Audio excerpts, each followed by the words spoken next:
De joie, l'homme de Dieu.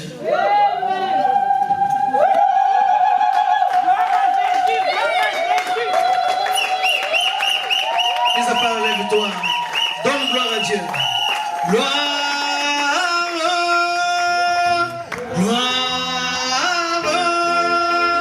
gloire à l'agneau.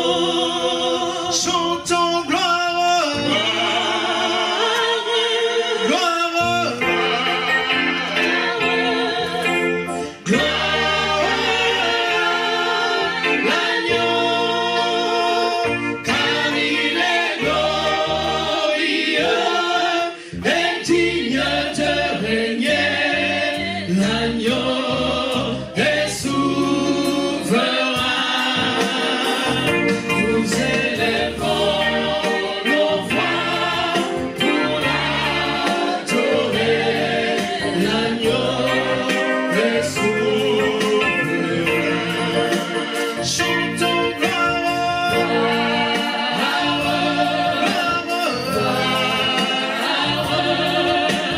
gloire à l'agneau.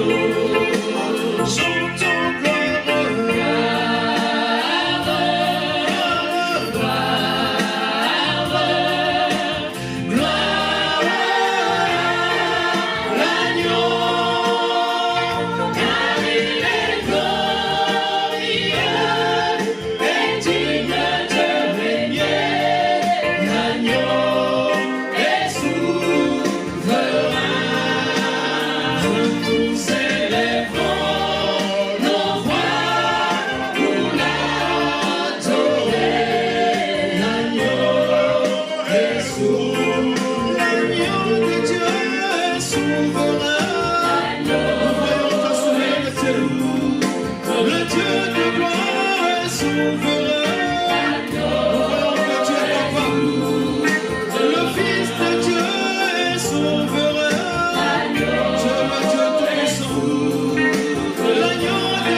garde le silence, alléluia.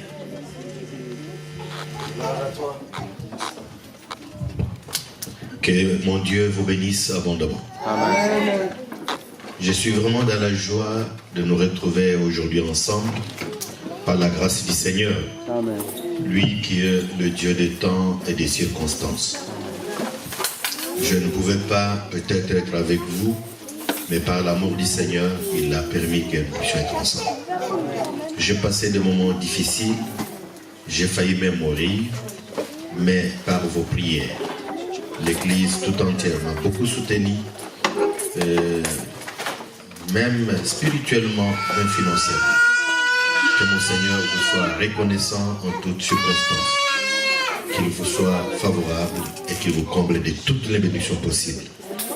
Je voudrais également remercier l'homme de Dieu, le révérend Léonard, ensemble avec maman Nadine, qui n'ont pas m'ont pas abandonné, ils m'ont beaucoup soutenu. Voilà pourquoi je leur dis merci. Que mon Seigneur vous soit vraiment reconnaissant aussi. Ensemble avec toute l'Église, vos prières, le Seigneur les a écoutées. Mais pour ce matin, je voudrais expérimenter cela par la puissance de la prière. C'est mon thème que je vais vous prêcher ce matin. Amen. Nous allons tous prier. Seigneur notre Dieu, toi qui es un Dieu de temps et de circonstances, nous te sommes reconnaissants, Seigneur, parce que nous sommes le fruit de ta main. Rien ne peut se faire au hasard devant toi, Seigneur, mais tout est bien préparé dans ton plan. Toi qui nous as aimés et qui continues à nous aimer, Seigneur. Merci parce que je me trouve ensemble dans ta maison éternelle, ensemble avec mes frères et sœurs. Je les bénis tous et je bénis ta parole, notre Dieu, dans le nom puissant de Jésus, qui est le même hier, aujourd'hui, éternellement. Amen. Amen. Pouvez-vous vous asseoir? Je vous bénis tous dans le nom de Jésus. Maman Nadine, soyez bénis. Vraiment, que mon Seigneur vous soit favorable. Je suis vraiment heureux de vous voir aussi. Quand je vois Maman Jacqueline, il y a beaucoup anciens de classe, il y a Frère Tridon, les combattants d'élite. Vraiment, Maman Marie-Lise, elle est là. Vraiment que mon Seigneur vous bénisse abondamment. Mon thème que je vais exploiter ce matin s'intitule « La puissance de la prière ». En d'autres termes, je peux dire l'efficacité de la prière. Vous savez, beaucoup de gens négligent ce domaine très important. Les gens veulent réussir et aller de l'avant. Les gens veulent être bénis, mais jamais expérimenter ce que nous appelons la puissance de la prière. Vous savez, notre Seigneur l'a démontré. Vous savez, il n'a pas enseigné comment prêcher la parole du Seigneur. Amen. Jésus, avec ses disciples, n'a pas montré comment prêcher. Mais ce qu'il a laissé, du moins, il les a enseigné comment prier. Voilà pourquoi nous allons vivre cela, mes frères. Si vous voulez être un homme puissant, une femme puissante, servante de Dieu, serviteur de Dieu, aimez la prière. La prière a une puissance. La prière, dans la prière, il y a un pouvoir que nous ne voyons pas, mais un pouvoir surnaturel. Un pouvoir de changer beaucoup de choses, de changer l'impossibilité à la possibilité. Dieu est tout puissant et il est capable de changer même des choses incapables. Voilà pourquoi dans la puissance de la prière, nous allons démontrer la prière qui change la décision même de Dieu. Dieu a pris une décision, mais à travers la prière change tout. Nous allons lire les passages bibliques dans les livres de 1 Samuel chapitre 1er. Je dis bien le livre de Samuel. 1 Samuel chapitre 1er. Je vous prie de bien vouloir vous tenir debout pour honorer la parole de notre Maître. 1 Samuel chapitre 1er. Nous lisons le verset 5 et après le verset 10 et nous allons terminer par le verset 20. La Bible nous dit ceci.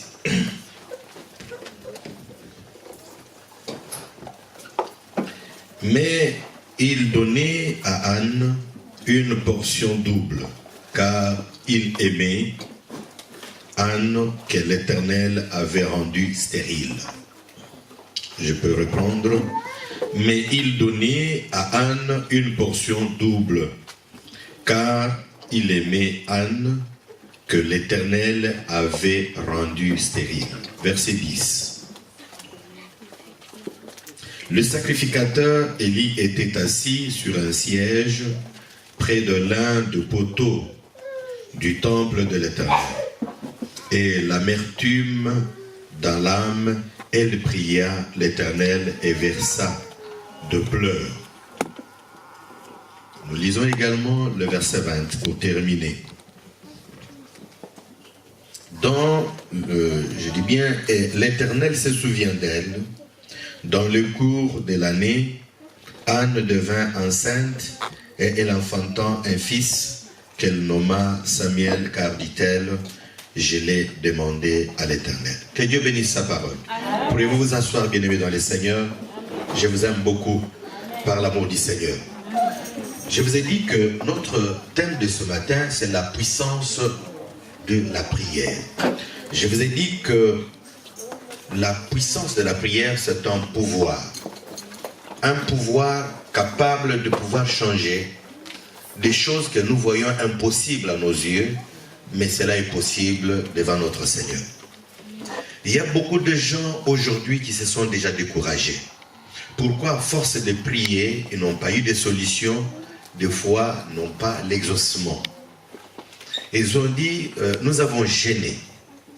On n'a pas mangé, on n'a pas bu pour la prière.